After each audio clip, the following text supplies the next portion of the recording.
Today's video was sponsored by the Deck of Many's new Hecna Kickstarter. Tabletop role players have been asking this question since the dawn of time. Before the world was formed, before Minecraft was popular, before I was even conceived, even the epic gamers within the halls of Asgard were unable to answer this one question.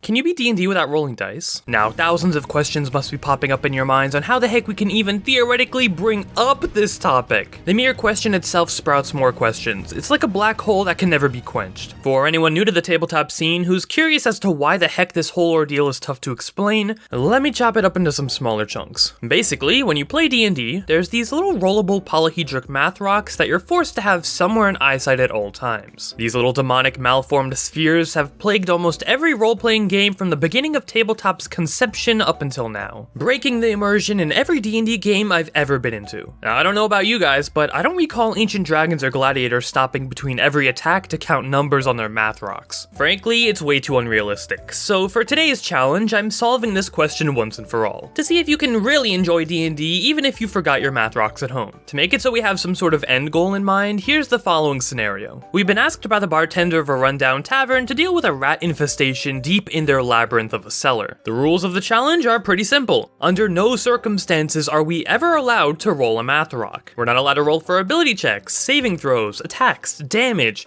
or any other event that'll force us to hold a polyhedron. Our character is going to be level 3 to keep things simple, and if we can complete the main quest, then we've beaten the challenge. 4 other hypothetical players will be joining us in this game just to keep things balanced, but to ensure that we can't just sit back and let our party members deal with everything, we'll assume that A, if we don't help out our party in 3 different ways for every encounter, then we'll die. B, our party members can't help us with anything, but we can help them. And C, there is no third rule. I just like ending things with 3 points.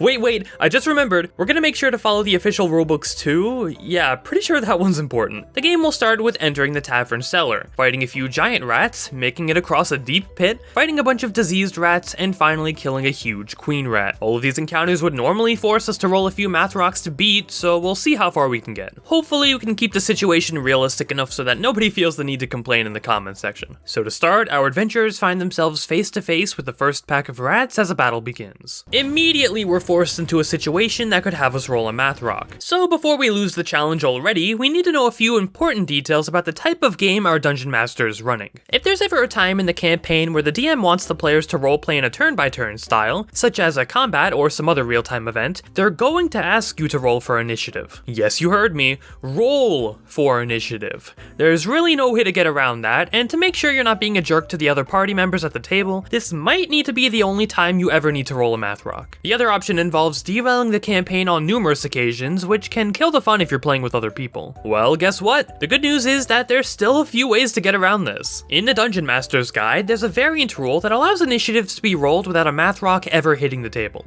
Basically, you just take a 10 and add your dexterity modifier, and that's your roll. The hard part is finding a DM who uses this ruling, but it's technically possible. So with that in mind, we can actually fight these rats without immediately losing the challenge. Alright, so next up, for when the battle actually starts, how the heck are we gonna help our teammates? We're only level 3, so whatever class we end up picking is gonna determine if there's enough options for us during a fight. Well, let me tell you now that pretty much all of the full martial classes are completely worthless. Rogues, fighters, barbarians, I mean, you could probably make a tank of a character to soak hits or avoid damage, but any class that depends on making attacks to be relevant is just flat out bad. I mean, in the situation at hand, not in general. That leaves us with the caster classes. One thing to note about this option is that 9/10 of the spells in D&D require an attack roll, damage roll, or random effect. If we pick up any of these spells, then we'd end up having to roll some math rocks, so those options are off the table. There's a few exceptions though that we'll hopefully try to abuse in the hopes of surviving the first rat fight. First off, we're gonna make our character a paladin. Why?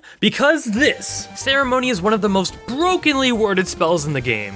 Well, next to the old healing spirit spell, but nobody talks about that. First off, force each party member in your group to marry each other. It doesn't matter if you really love them or not. Like all marriages, you're looking to get something out of the relationship, and in this case, it's a free +2 to your armor class. Next up, is somebody that's not you making death saving throws? Well, normal healing magic isn't gonna cut it, due to the impossible requirement of rolling polyhedrons. So instead, we can plop a point of health into their lifeless corpse by using Lay on Hands instead. Finally, we can give our allies some fighting tips using the help action, improving their accuracy at the cost of our action for the round. Not like we were doing anything with it anyway. Now that should be enough for our party to squeeze through the fight. And with that, we can move on to the next challenge. Our second situation is a pit trap. It's a 10x10 hidden hole in the ground, large enough for low-level parties to suffer trying to get over it. All we'd really need is a high enough strength score to jump the gap, so just get a really good running start and go for it. In case of any DM tomfoolery, choosing to be an Oath of Glory paladin can increase your jump distance by 10 feet. So even if the hole was 20 or even 30 feet long, with a running start, we could easily jump the gap. Funnily enough, the tenets we need to follow with this oath are saying that we should continue not using math rocks. Challenges are but tests. Face hardships with courage, and encourage your allies to face them with you. Not too sure if the rest of our team wants to do this no math rock challenge with us, so we'll hold up on converting them to believers for now. Now the trickiest part is avoiding the trap since it's hidden, in which case the DM might try to end your run by having you roll a dexterity save. Anyway, this isn't that big of an issue, since we haven't picked our race yet, we can make ourselves a tabaxi. Tabaxi have a natural climbing speed, which means they can crawl along walls pretty easily. At that point, just make the walls your new floor and you'll never need to worry about pit traps in the first place. If you want to help your party avoid traps like this, just bring a 20-pound rock with you at all times, and just throw it at the floor a bunch. If the ground is unstable, then throwing pretty much anything at it should be more than enough to reveal a trap. Finally, just to help in one more way, we can crawl into the pit and lift our teammates up on our shoulders. It's not even that difficult to do, but if a DM for some reason tells you to roll for it, then just grab athletics as a skill proficiency. Maybe they'll let it slide. Encounter 3!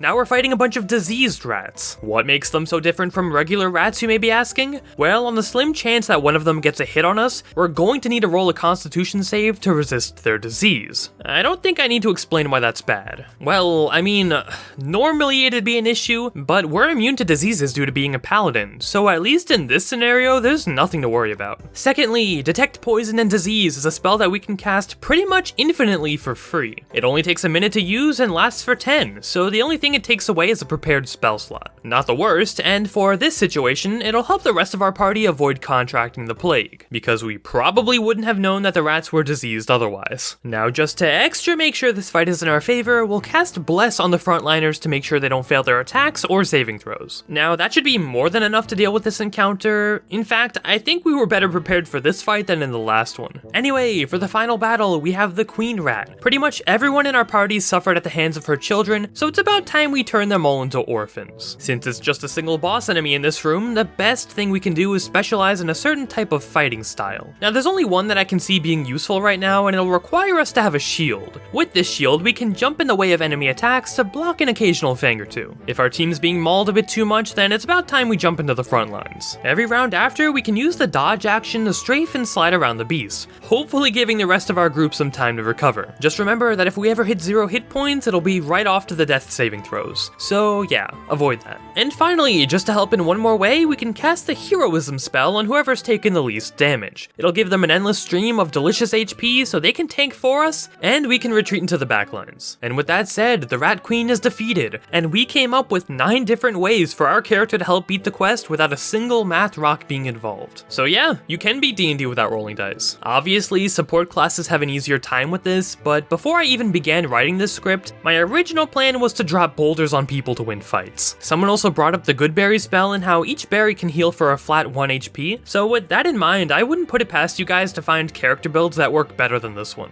For me though, Paladin was just way too good to pass up, especially for the specific one-shot we created. So if you just so happen to forget your math rocks at home and your session is starting soon, hopefully this video can give you a fighting chance. Thanks for sticking around, and a reminder that this video was sponsored by the Deck of Many's new Hekna Kickstarter. Hekna is a new carnival-themed campaign setting in the world of Revelia, a land full of scares and delights run by the Master of Frights, Hekna. With new monsters, magic items, locations, and more, the setting is great for both new and experienced DMs to design their games around. You can check out the Kickstarter using the link down below. And with that said, I'll see you all in the next video.